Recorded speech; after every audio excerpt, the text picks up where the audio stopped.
All right, so jingle. So we're talking getting all into this it. good about Starfish, but let's start things off for Tower Control and Inkblot Art Academy. Loading themselves right in. Send Seaweed versus Lowkey for round 5. Game 1, here we go. Let's see what we have. Ooh, all right, all right. I'm liking what we're given. All right. So, Lowkey bringing a bit. I feel like this is really well-spaced control. Like, they're ready to fight it at a distance, but they can cover Ink so well on this map with the kits they're bringing. Yeah, I think Lowkey definitely, you know, we're seeing them all move out together here. This is what you want to see from this kind of comp. Arashi getting a big pick, aware of that person on the right stack, Tenatech there, and now going over here to the left side. That's a great start for Lowkey. Let's see how they can follow up that one pick. As they have all the control right now already, just like that, all the control, and all these specials too.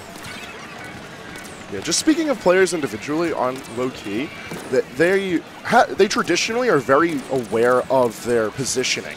So when you put a lot of players that have that similar mindset together and organize them under the same banner, it's really hard to like fight that back, because now you have to figure out like a team that's going to consistently place themselves in places where it's going to be super hard to fight them back. It's going to be brutal just to fight for any minor aspect of stage control. Yeah, any team that's aware of where they want to be and they know how to get there, that's what you want to do. You want to know where you want to be and how you can use your advantages. And we're kind of seeing that right now. Arashi pushing up with the stamp with the missiles following him. Actually going to get picked off, though, by, I think, a bomb, random bomb. But, hey, the Stingray coming out with the pressure. We have 2 of Lowkey here on that left side. Actually getting picked off there, but that opened the door for the tower to keep on moving. And Gamer able to stay alive. We have Arashi getting back. This is snowballing right now. This is a brutal push for Lowkey. Such a good opening for them. And the fun is just not ending out here. Yeah, it's just kind of snowballing there. See, Lowkey, he stops moving for a second, stays alive, gets the pick, but now he has his teammates behind him. You know, Fuchsia's gonna try to get something going here for the team. They have 2 down. They're gonna. That's a good find on the Bamboozler, distracted by her teammate. So they are gonna get back to mid here, but a big opening push from Lowkey. Sen Seaweed's gonna have to find that same energy to try to surpass that. I'm losing my voice. Well. Taking back center stage, getting things back under orange control as far as the Ink is concerned. Really good start for Seaweed to try and take control back of this map, just because Lowkey entered so dominantly into this. They knew exactly where they wanted to place themselves. They won out their firefights, and they were taking the fight deep into Seaweed territory. Yep. But now, trying to figure out where Seaweed wants to position themselves, this is sort of harkening back to what we were building up earlier. Like, a team that knows their positioning super well, they're going to understand, like, where they want to fight back. They're going to want to know, like, they know where the fight is going to be good, but they know the holes in that type of defense. So even if Sen Seaweed organizes themselves really well, they're still, like, fighting an upwards battle because they've got players like Arashi who's going to run in recklessly and start gunning down people. Yep, absolutely.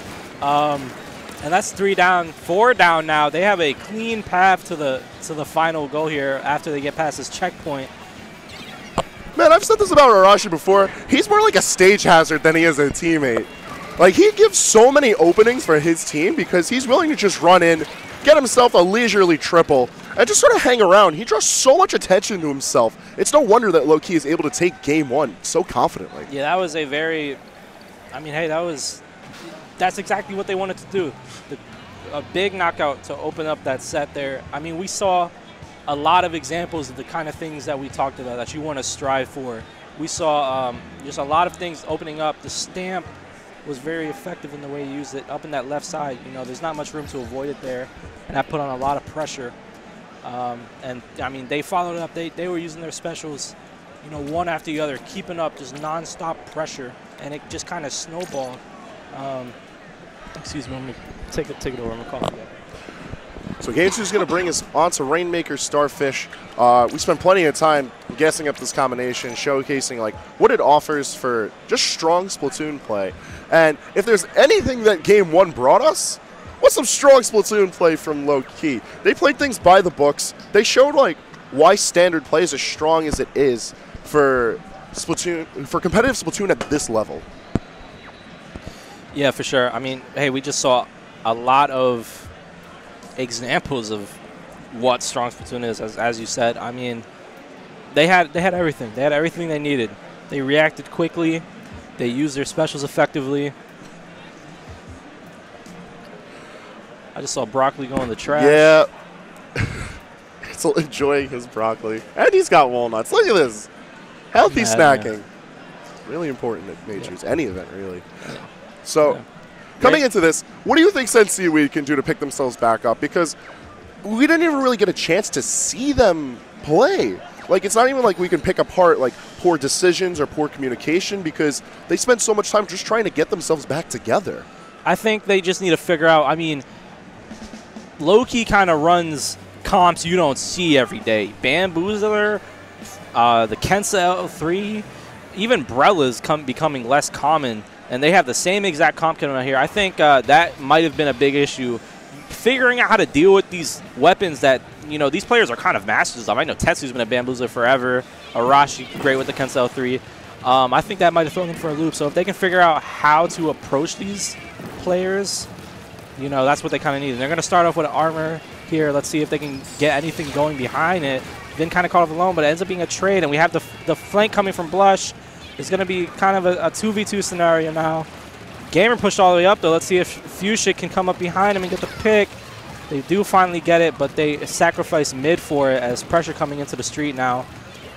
This has just been a really messy opening. Yeah, bloodbath for an opening, but they take the lead with it, but now it's a matter of how far they can push up. It seemed like we had the heavy stamp sort of pushing the way up. It's going to get thrown way deep in, and Swiffy trying to control things with the Ray.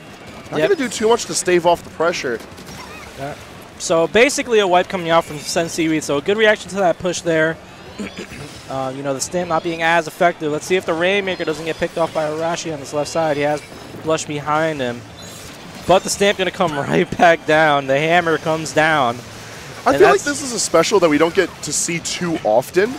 But Arashi is utilizing it masterfully. Yeah. How do you feel like this is bringing, like, aside from the force of nature that is Arashi, how do you feel like this special brings anything to this map? Like, what do you think about it? It is, he's being very self-sufficient with it right now, and it's opening the door because he's being very aware of the enemy. Like, you know, he came up behind, was able to get the drop on one and found the other kind of isolated, and that it just opens the door. And here it comes once again. He's constantly the he got masterful throw. Look at that. He's moving backwards with it. He's dancing with the Rainmaker, and that's all the way up to 19 now. That's so dangerous. Look how deeply pressed back Seaweed is. I brought this up coming into game 2, but we're not even getting a chance to really see them play because Lowkey's constantly on top of them. They're down their throats, and there's really nothing they can do because you see the picks aren't like complete wipes. It's one after the other, two at a time. There are ways that Seaweed could not organize their own plays because no one was alive to play. So what kind of happens when you fall victim to a strong opening push, or you know your team goes down? You can kind of get into a panic, and you don't really coordinate yourself as well. I think that's what we're seeing from Seaweed, especially in that set. I saw a lot of examples of players on their team kind of just dropping down alone, getting picked off, isolating themselves. You know, when you get into that panic and you start trickling in one by one, not staying together, it just makes it even easier for a good team like Lowkey to kind of pick you apart. And that's kind of what we're seeing. You know, I saw towards the end there kind of like I saw some desperate grabs for the Rainmaker, and it just gets snuffed out immediately. You know, kind of not. They need to figure out how to work together to stop Lowkey's pushes, because that's absolutely possible. It's just it's something that takes a lot of composure and coordination. And when you're getting pushed against hard by a good team like this, it is very hard to maintain it. But we'll see if they can adjust their playstyle here on Clan Blitz, which with the kind of pushes we've been seeing from Lowkey, those kind of trickle in, you know, one by one specials. They obviously have the potential for some massive pushes here. So this is a dangerous game for Seaweed. They need a reverse sweep here. So let's see how they can deal with it. What do you feel about this map? Me personally, I love Snapper Canal, but I know it's a pretty polarizing map, just because control of it is so. It's a very dangerous map to control. Besides the riverbank that cuts the map in two, there's so many different heights at which you have to keep in mind for fighting.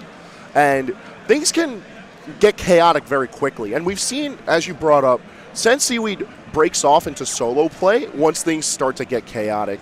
And the note of composure is so important to just focus on, because when the going gets rough like this, you need to hold yourself together, whether it's like start to talk to your team just to calm yourself down, or to communicate the ideas of just like hold it together, like think out your thoughts, try to play a bit more calmly. You need to do whatever you can to try and bring things back, because Clam Blitz is a naturally chaotic game mode.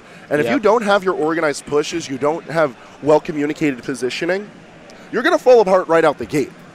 And Seaweed starts confidently. Like, they are well-positioned for that opening break, but Lowkey breaks them apart, and then from there, it's such a strong snowball. Yeah. It's so difficult to see. They have to communicate. They can't do their own thing. They can't be desperate. Being desperate will be your downfall, because you will isolate yourself. You can't be a hero. You know, no matter, even we do see some strong individual play in these games, but at the end of the day, you're a team. So you have to communicate. We see Ealer coming out here from Gamer, which is exciting, by the way. Love Ealer. What do you think of these comms right here as we start this game 3? So as far as the comms go, I actually like what Seaweed brought to the table. Seeing the Kensa dualies is going to give a bit more traditional like frontline control. I feel like that's going to be really good for fighting back Tetsu and Arashi once Arashi breaks formation.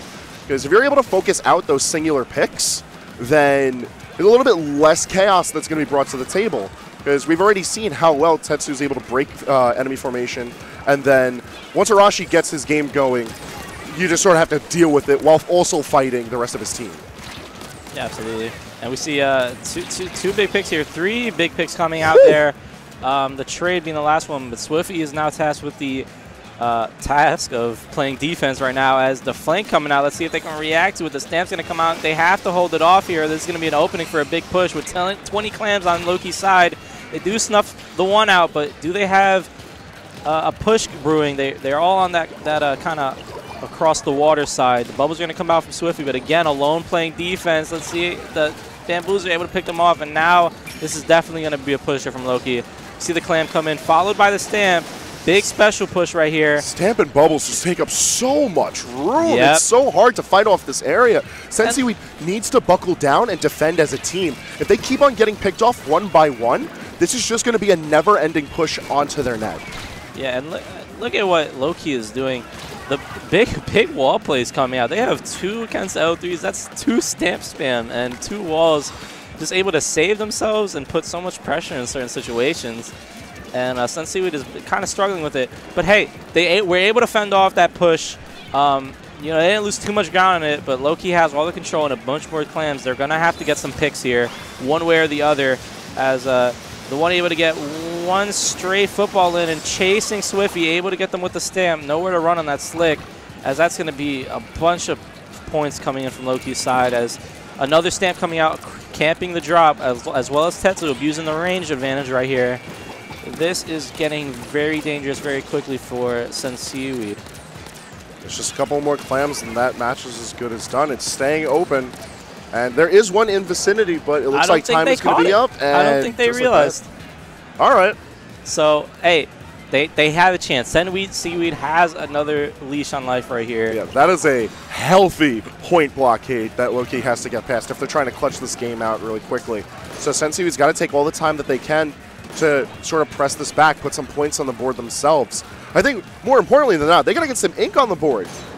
Everything we've been seeing in these firefights has just been green, just never-ending green. Yep, absolutely. But I mean, that is when you see Lowkey putting out so much pressure, it's hard to even get your paint on the board. But they do have some there. Although that will be a player going down, and they're going to jump in with a clam, not able to completely solidify some control on the map. And again, Stamps. What can I say? Stamps over and over. It's such a goofy special, man. It's so brutal. Hey, he is disrespectful from Arashi. Let the man flex. Okay, Arashi, and that's gonna be a 3-0. Yo, did I even hear a boo in the crowd? I can't even. Ooh. What can I say? That is a strong game. They did what they needed to. The newly buffed Stamp might be better than I thought, at least in the way they're using it. They're using it very effectively. It is really scary. If you get that opening push, which they've been doing, and if they have stamps ready to spam and pressure, you can't approach that really. Yeah, no, that is a very smart way to use that stamp. And off meta or paving the way for a new one. The new meta. You be the judge. Hey, I mean, even